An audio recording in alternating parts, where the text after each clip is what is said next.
हरे कृष्णा। सभी वैष्णव भक्तों के चरणों में दंडवत प्रणाम। भगवान के 24 अवतारों की कथा तो अभी तक हमने 12 अवतारों की कथा श्रवण की है। अब हम 13वीं कथा की ओर श्रवण करेंगे। श्री हरि अवतार की कथा। त्रिकुटाचल पर्वत जब ग्राह ने गज को पकड़ा था, तब उसकी आर्तवाणी को सुनकर भगवान श्री हरि प्रकट हुए।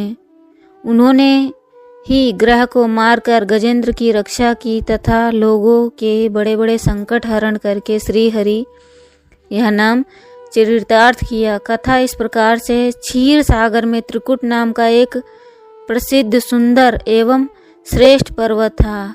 वह 10,000 योजन ऊंचा था। उसकी लंबाई चौड़ाई भी चारों ओर इतनी ही थी कि उस पर्वतराज त्रिकुट की तराई में भगवान वरुण का ऋतुराज नाम का उद्यान था, जिसके चारों ओर वृक्षों के झुंड शोभा दे रहे थे। वहीं एक विशाल सरोवर था। उस पर्वत के घोर जंगल में बहुत सी हाथिनियों के सहित एक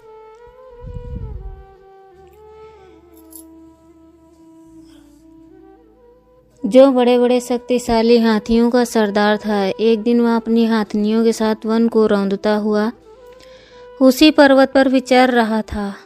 मद के कारण उसके नेत्र विहल हो रहे थे। बहुत कड़ी धूप के कारण वह व्याकुल हो गया। वह साथियों सहित प्यास से संतप्त होकर जल की खोज में फिर रहा था। उसे दूर से ही कमल के पराग से सुवासित वायु की सुगंध मिली, जिसके सहारे वह किसी सरोवर पर पहुंचा और स्नान कर श्रम मिटाया, प्यास बुझाई। फिर उसमें गृहस्थों की भांति क्रीड़ा करने लगा।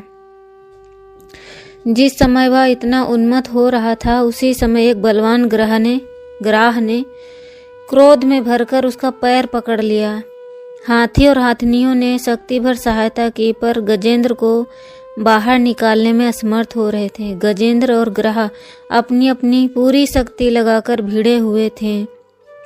कभी गजेंद्र ग्राह को बाहर खींच लाता तो कभी ग्राह गजेंद्र को भीतर खींच ले जाता। इस प्रकार 1000 वर्ष बीत गए।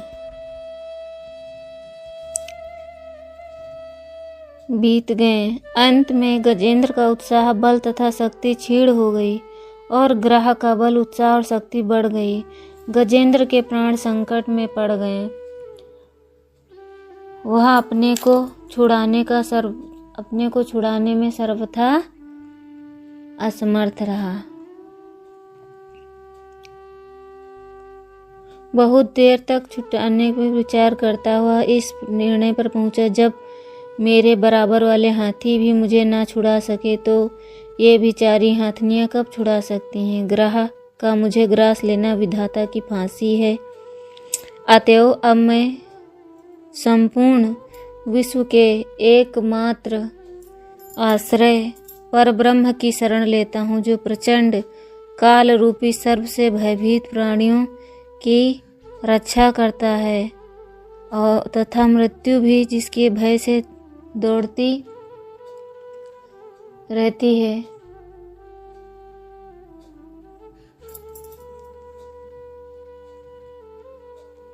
मृत्यु भी दौड़ती रहती है यथा। ऐसा निश्चय कर उसने सूंड में एक सुंदर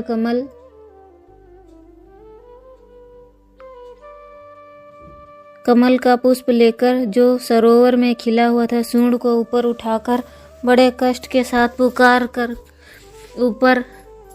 पुकार कर नारायण जगत गुरु, हे नारायण, हे जगत गुरु भगवान, आपको मेरा नमस्कार है। पुकारने के साथ ही भगवान गरुड़ को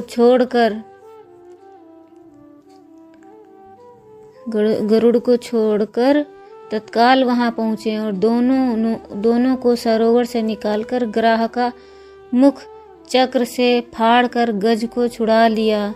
भगवान का स्पर्श होते ही गजेंद्र के अज्ञान बंधन कट गए और वह भगवान की भांति चतुर्भुज रूप हो गया, अर्थात उसे सारूप्य मुक्ति प्रदान हुई।